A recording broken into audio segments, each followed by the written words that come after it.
Hi, this is John with Corrigo, and today we're going to go through a basic high-level demonstration of the Corrigo system.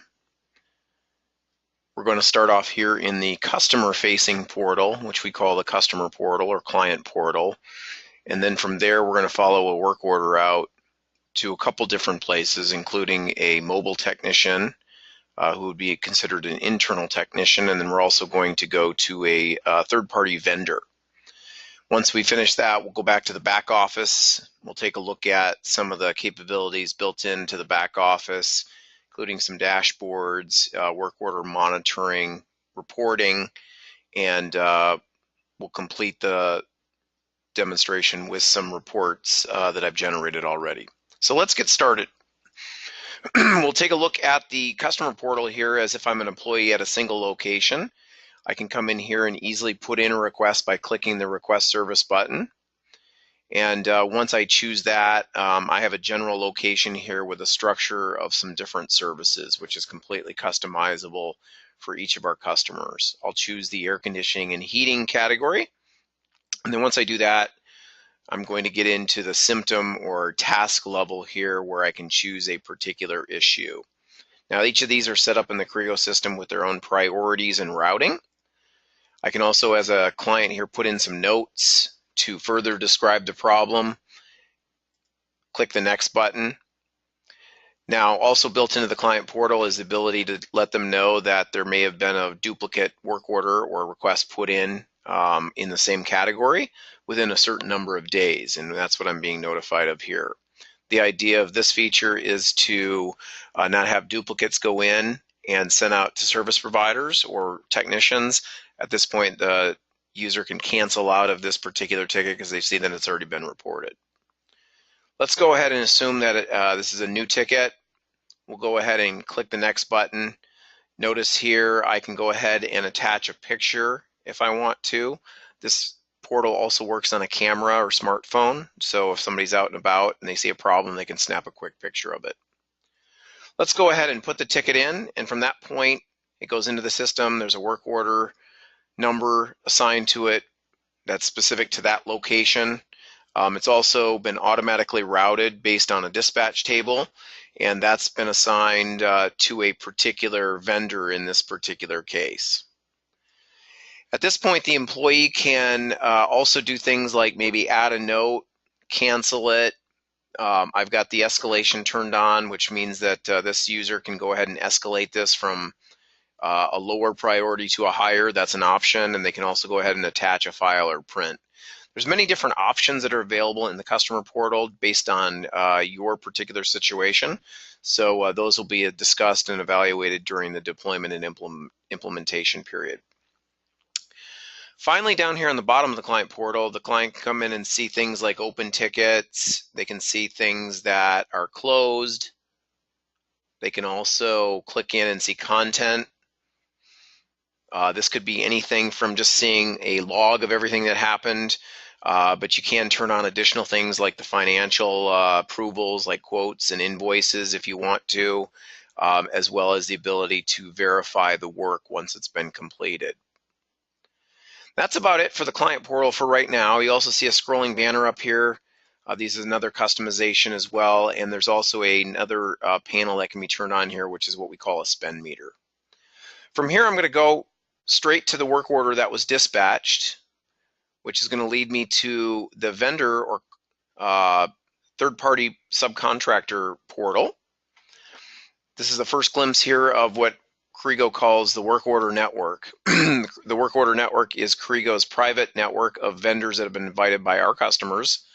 They are in a connected status, which means they have their own website where they receive all of their work from all of their customers they're doing work for on the network in one place. Think of this as their inbox.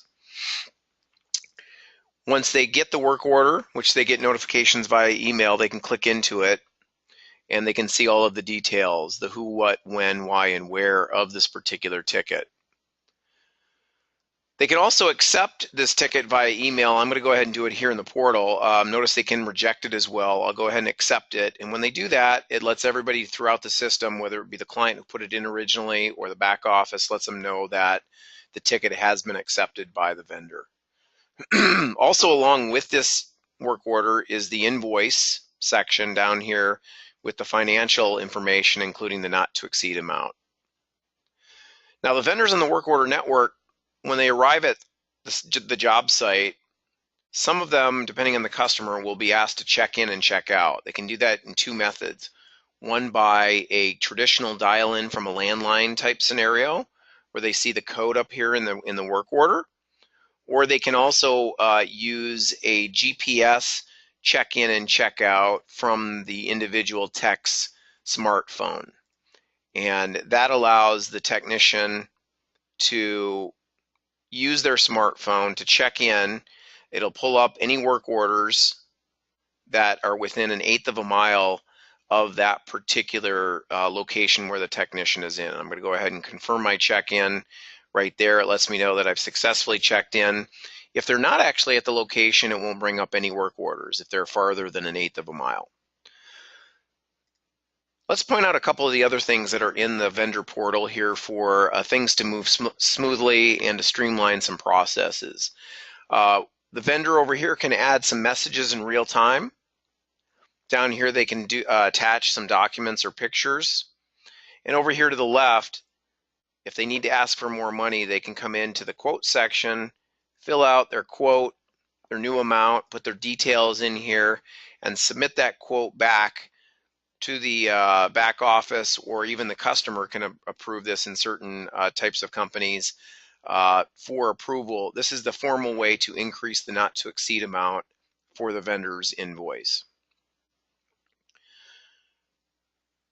Once a technician is ready to check out, they'll go back to their mobile app, they'll click checkout, they'll put any notes, details, hit complete.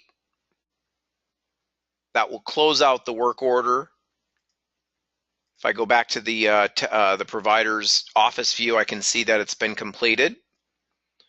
The provider's office staff has a nice little view here of what happened on the ticket. They can see where their technician was. And now that the ticket's been completed, they can go ahead and fill out their invoice. So the work order for the vendor also acts as the invoice. Down here, they'll click on their edit screen. They can add their charges either from a free-form line item standpoint, or you can set them up with their own price list. Here I have some items, some sample items for this particular vendor, both in a non-taxable and a taxable line item view. I'll go ahead and add those items. Notice the vendor can be constricted to specific labor rates if you have a contract with them and want to disallow them from changing the rates. There's also tax validation built into this portal, so that if you have the tax validation turned on, once they fill their tax out, that tax validation engine will check their tax against the location, the tax rates for both that local and state level rates, and it will warn them or keep them from putting in the invoice if the tax amounts are incorrect. I'm going to go ahead and put a invoice number in here. Now, another thing about the invoice, you can actually turn on some other workflows where the work order needs to be verified by the end customer before that work order, that invoice can be submitted. You can also turn on the ability so that they can't submit their invoice unless it's underneath the not to exceed. You can also turn on the ability to make sure that they have a unique invoice number as well. There's several different constrictions that you can decide during deployment to turn on or off that have to do with the vendor's invoicing capabilities through the work order network. Depending on your particular financial situation with regards to compliance, you can decide what those particular workflow steps are within the invoicing process. So now that I've gone ahead and filled out my information, The vendor can go ahead and submit their invoice. They have the ability to save that for a later time. They also have the ability to upload in mass. I'm going to go ahead and submit that invoice. And once they submit their invoice, they will be notified when that invoice is completely verified and approved in the back office, which we're going to take a look at in a few minutes. Once they do submit their invoice, the invoice is locked. They can't make any changes unless it's disputed by the customer. So that completes the vendor portal and a quick overview of that. Let's now move to a self-perform ticket, and we'll take a look at what a dedicated technician would use using the Corrigo mobile app. I'm going to bring that up here in just a second. The Corrigo mobile app is available in either the Apple or the Android app stores.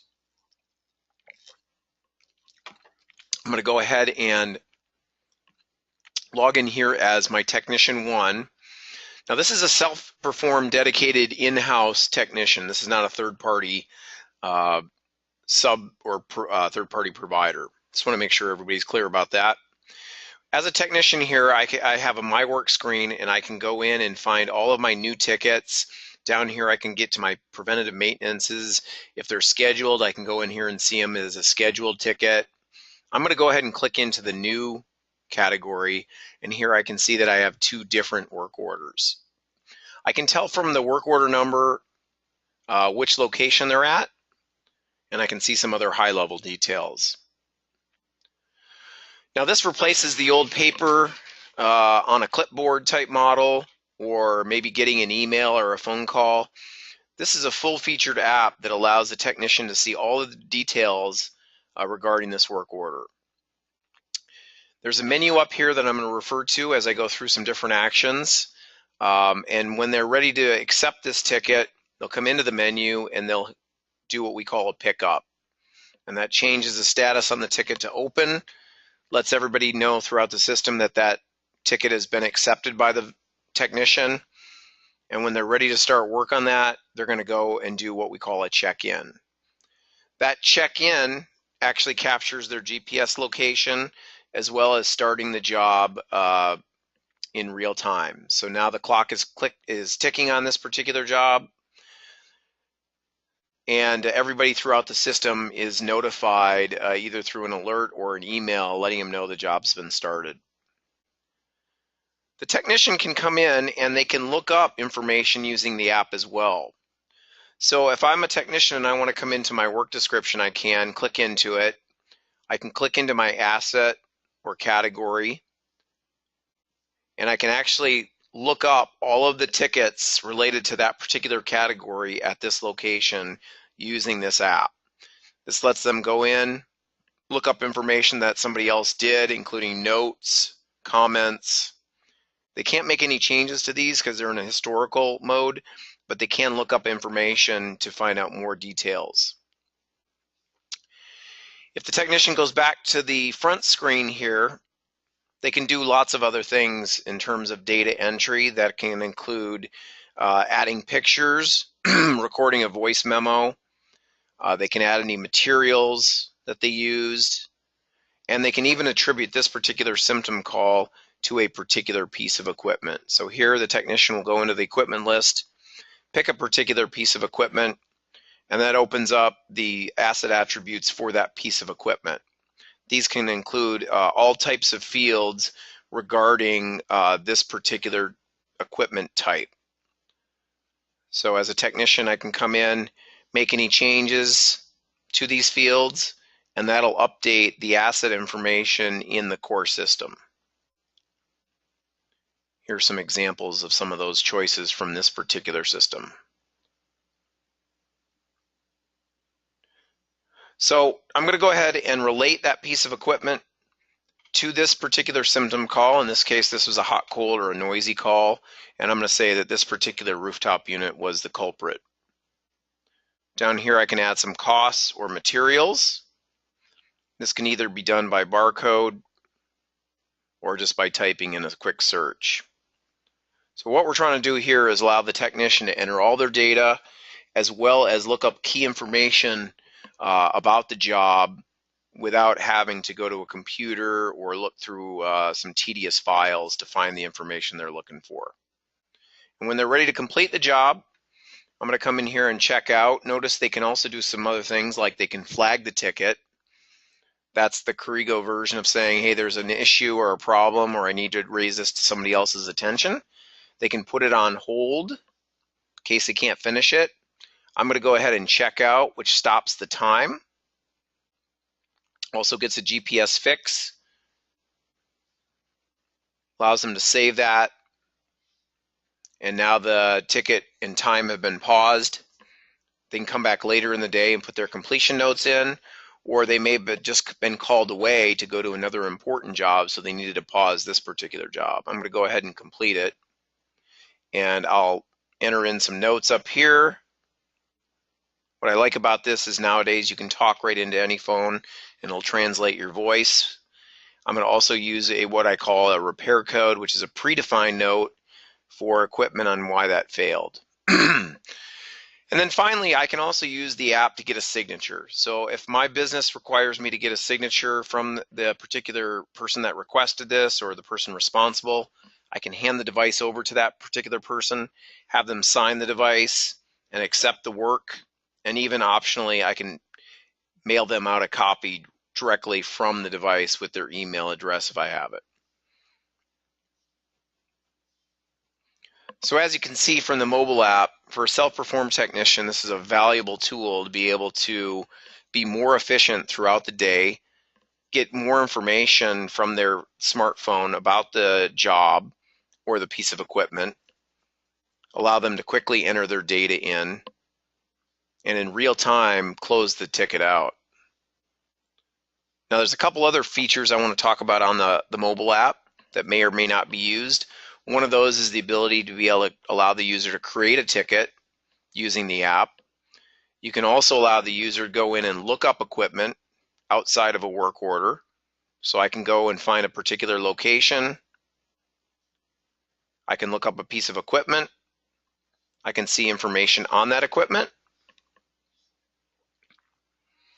I can also go in and either attach pictures, create a ticket against that piece of equipment. I can view attachments. So if there's any kind of schematic or diagrams or something attached to that, I can go ahead and view those on my mobile app. And I can even tag the asset with the barcodes or QR codes. So lots of capabilities besides working on work orders on the mobile app. And that is a good overview of the mobile app and how it's used by self-perform technicians. Now let's switch over to the back office and talk about the back office portal for different types of users here. So the back office is used by anyone from a facility manager to a system admin to a financial person, maybe somebody who just goes into the system to take a look at those vendor invoices. They're able to come into a nice, easy to use review screen here of all the vendor invoices that have been submitted. They're able to come in and take a look at details of that vendor invoice. If I'm somebody who's reviewing a vendor invoice, I may want to take a look at compliance on the part of the vendor. I may want to see their line item detail. I definitely want to see how long they were there when they checked in and out before I actually go ahead and authorize that, or in some cases I may actually be disputing that. Either way, if I do dispute it or authorize it, it's going to send a real-time message to my vendor letting them know the current status of that, which saves them a lot of time in terms of trying to call in to the accounting department and try to find out the status. They know exactly when it's been authorized within the system. So I'm going to go ahead and authorize this one, and notice the status changes to authorized, and an immediate notification is sent out to my vendor on that particular invoice. Another use of the back office here is for somebody like a facility manager to be able to keep their finger on the pulse of the most important things that are going on. In the world that we live in today, we're not able to track every single ticket or problem to its completion. We want to be able to follow the issues or the items that are causing issues in the workflow. And so here my FM can go in and click on all of the flag tickets and see anything that's been flagged. And this could be anything from, say, a negative feedback on a job that's been completed, to a vendor message, to a technician who's saying there's a missing piece of equipment. All of these are things that need their attention within the process. They can also use these dashboards to see tickets that have gone past their SLA or due date, emergencies. Over here to the left, they can see how they're doing with regards to their PM program. Is it backed up? Are they currently in compliance? And then over here to the far right, they can keep track of their proposals that are going through the process of getting approved, which are typically multi-approval purchases or multi-approval not to exceed increases, things like that, which would be in this category here. The back office is also where you can go in and see quick lists of tickets, whether they be in the completed status, whether they be in an open status. These are configurable user views that you can configure. You can add your own fields, and the system remembers those on any device that you use. This is also where the reporting is created and run in terms of any system reports. Now, each Corrigo system comes with the ability to create your own reports, and it also comes with a set of pre-canned or pre-ready reports. Users can simply come into these reports and run them as is, choose maybe a particular variable, maybe change a date range, and run these reports on the screen in the system. So I'm going to go ahead and change this to 2016. I'll go ahead and generate this report, and this will generate a set of data on my screen here, where I can keep it on my screen or I can export it out to a variety of formats. Most people export stuff out to Excel, so we'll take a look at some example reports that I've created and exported out to Excel. These could be anything from, say, understanding our technician pool and how they're performing, how many work orders they've been assigned and completed, how much time they've spent on those work orders. It could be reports on vendors and their invoicing within the system. Maybe I want to compare vendor A to vendor B on the same category and understand who's charging me what labor rate. Or it may be something that is more condition on equipment or equipment based, where I want to run a report in the system to find all of the equipment that's in poor condition and see how much I'm spending on that. Really, the reporting is pretty much unlimited in terms of pulling data out of the system. It could be simple spend data like you see here on the screen, or related to work order performance as well. So a whole variety of reports that are available in the system, and you are allowed to go in and create your own reports from scratch using our easy-to-use report writer. You're able to go in and pick and choose your fields. As you see here, you're able to do calculations on those fields, and you're able to have these reports automatically sent out on an automated basis to either internal users or customers, or a combination of both. So that completes a quick overview of the Corrigo system. We didn't go into great detail of any of these areas. We started off here at the customer portal, which allows customers and clients to put in requests and see information on existing requests. We then went out to the vendor portal, which is their own separate database, and saw how they could use the vendor portal for not only work order actions, but also this is the way they invoice back as well.